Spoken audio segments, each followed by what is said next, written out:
नमस्कार, मैं लोकेंद्र राणा। आप देख रहे हैं दुनियादारी न्यूज चैनल।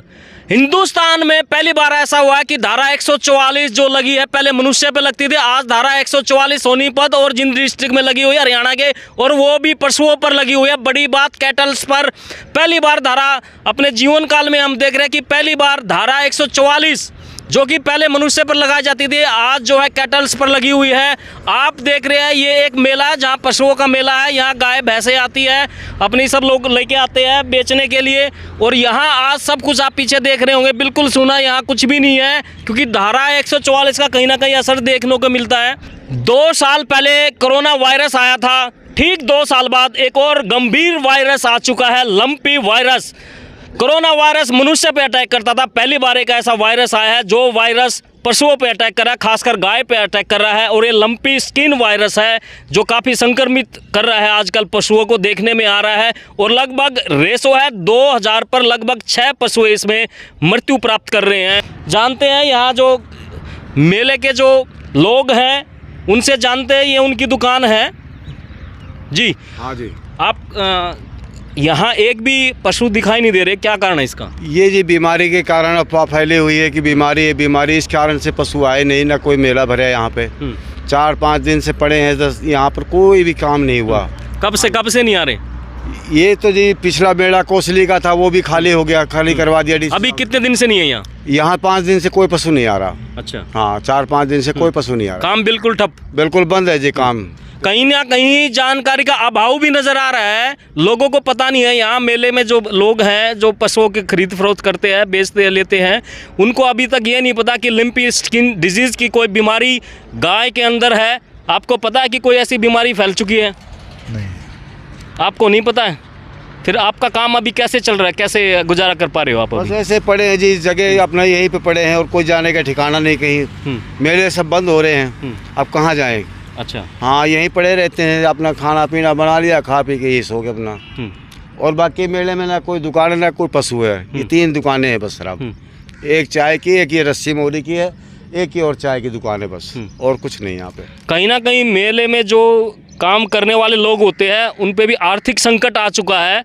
और मैं बता देना चाहूँगा कि लंपी स्किन नाम की एक डिजीज़ है जो गाय के अंदर विशेष रूप से देखी गई है। हमारे हरियाणा के अंदर 2 जिलों के अंदर, जिंद और सोनीपत के अंदर धारा 144 लगी हुई है।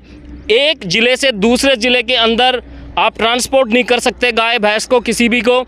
और दूसरा खबर आ रही है यूपी की तरफ से, वहाँ भी तकरीबन 2 से 3 हज़ार पशुओं के अंदर जो हरियाणा की सीमा के लगते हुए हैं, जैसे बागपत हो गया, मुजफ्फरनगर हो गया, शामली हो गया, इनमें भी जो है काफ़ी रोग फैल चुका डेटा भी आया है।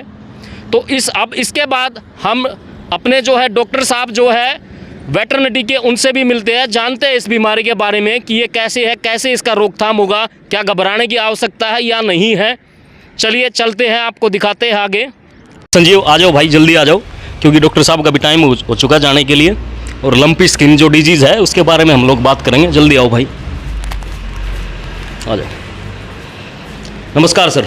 नमस्कार जी। डॉक्टर साहब, आजकल जो है धारा 144 लगी हुई है, ऐसा सुनने में आ रहा है कि सोनीपत और जिंद के अंदर धारा 144 लगी, कोई लंपी डिजीज़ जो करके आई है उसके बारे में बताइए थोड़ा।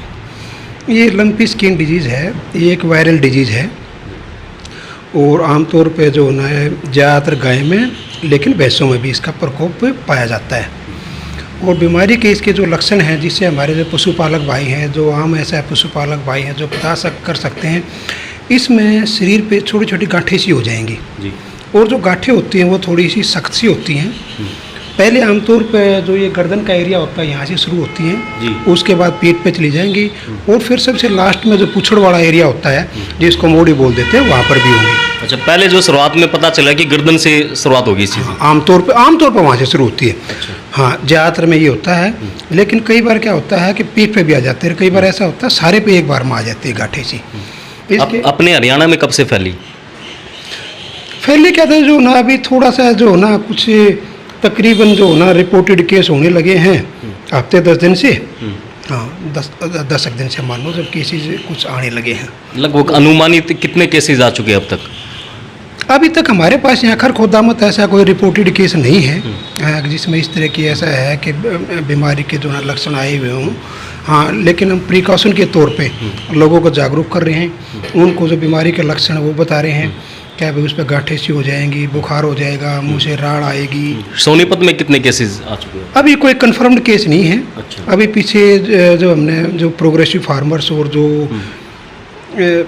गौशाला के जो वर्कर्स हैं जो वहाँ पर काम करते हैं, गौओं की जो देखभाल करते हैं, तो वहाँ पे लुवास ने एक प्रोग्राम चलाया था जागरूकता का, जिसमें वहाँ पर डॉक्टर खासा हैं जो हमारी लैब है यहाँ पर स्टेट लेवल की, उन्होंने कोई तकरीबन 7-8 सैंपल भेजे थे कंफर्मेशन के। रिपोर्ट अभी उनकी आई नहीं है।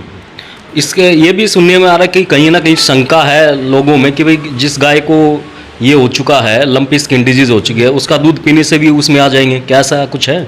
नहीं, पहली बात तो ये है कि अभी भी जो ना हम इसको बोलते हैं जूनोटिक डिजीज, जो पशुओं से आदियों में फैलती हैं, लेकिन अभी तक ऐसा कोई प्रमाण नहीं है कि ये बीमारी पशुओं से आदि में फैल जाएगी। ऐसा कोई प्रमाण है नहीं अभी। इससे बचने के लिए किसान को क्या करना चाहिए, फार्मर्स को क्या करना चाहिए? फार्मर्स को जी इसमें जी 2-3 बातें हैं। एक तो जो पशु हैं, कोई भी जो जिसके पास बड़ी डेयरी या छोटी, कोई भी दूसरी ज़िले से या बाहर से जो है ना अपने गाँव में पशु खरीद कर ना लाए। और क्योंकि जो मेले वगैरह हैं जिनको हम कैटल फेयर बोलते हैं, उन पर भी सरकार ने पाबंद लगा दिया है, तो मेले वगैरह में पशुओं को अपने ना ले जाएं और बाहर से तो कोई खरीद कर ना लें जब तक थोड़ा बीमारी की आशंका चल रही है। क्योंकि हो सकता है कि उस पशु में जो आप खरीद के लेके आओ उसके अंदर वायरस हो, लेकिन उसमें लक्षण दिखाई ना दे रहे हों। तो और दूसरा जैसे जोड़ वगैरह होते हैं वहाँ पर अपने पशुओं को ना ले जाएँ। भाई बड़ी बात है, जोड़ में भी पशुओं को ना ले जाए, तब तक ये बीमारी चल रही है, इसका दौर चल रहा है, तब तक आप जोड़ अवॉइड करें फार्मर्स जी। इसके लिए सरकार जैसे कोई प्रिकॉशंस, कोई वैक्सीनेशन, कुछ ऐसा प्रोग्राम चल रहा है क्या सरकार की तरफ? सरकार की तरफ से जो है ना एडवाइजरी भी जारी की गई है और मास लेवल पे जिसको बोलते हैं वार फुटिंग पे वैक्सीन ऐसा है, गोट पॉक्स वैक्सीन है। हमने जो भी गौशाला है वहाँ पर वैक्सीन लगा दी है और अभी आज ही हमारे पास यहाँ वैक्सीन रिसीव हुई है और अब सभी गाँवों में जो ना सभी पशुओं को टीके लगेंगे। तो पशुपालकों से भी मेरी जो है ना ये अपील है, मेरी उनसे प्रार्थना है कि सभी पशुओं को टीका जरूर लगवाएं। इस टीके का किसी पशु पर कोई जो है ना नुकसान नहीं है। 1 ml सबका डोज लगेगी सभी पशुओं को, तो अपने सभी पशुओं को लगाएं। और गाय में तो लगनी है, भैंस के अंदर भी जो ना वैक्सीन लगवाएं क्योंकि ये उसमें भी प्रॉब्लम आ सकती है। तो ये अभियान डोर टू डोर गांव के अंदर भी चलेगा आगे? हाँ, गांव के अभी जो है ना गांव डोर टू डोर एक्चुअली में तो शुरू हो गया था, क्योंकि पीछे जो वैक्सीन आई थी उसमें हमने कुछ ऐसा है कि लगवा भी दी थी और अभी डोर टू डोर ही चलेगा प्रोग्राम। सभी गाँवों में हमारी विभाग की टीम जाएगी और वो वहाँ पर सभी पशुओं को टीके लगाएंगे। डॉक्टर साहब, एक खतरा फिर भी बना होता है शहर के अंदर और आजकल तो गांव में भी काफ़ी देखने को आता है कि गाय और जो है बैल वो काफ़ी घूमते रहते हैं, जो मतलब बेघर कहा जाएगा। और इनके लिए क्या सरकार का क्या? इनके लिए ये है कि क्योंकि थोड़ा सा इन पशुओं को थोड़ा पकड़ना जो है थोड़ी दिक्कत सी होती है, लेकिन हम एक आभारी हैं। यहाँ पे एक सालासर पशु उपचार केंद्र है, रोहतक रोड पर खुला है। मैंने उनसे संपर्क किया तो उन्होंने कहा जी हम पकड़ के इनको और फिर वैक्सीन लगवा देंगे। तो उस दिशा में भी जो है ना हमारा प्रयास जारी है। तो हमारे साथ थे डॉक्टर साहब, अपना नाम बता दीजिए एक बार, माफ़ कीजिएगा आते ही हम सीधे एंटर कर गए, आपको डिस्टर्ब किया। नाम आपका पूछा भी हमने। मेरा नाम है डॉक्टर श्री भगवान, पशु चिकित्सक, राजकीय पशु चिकित्सालय खरखोदा।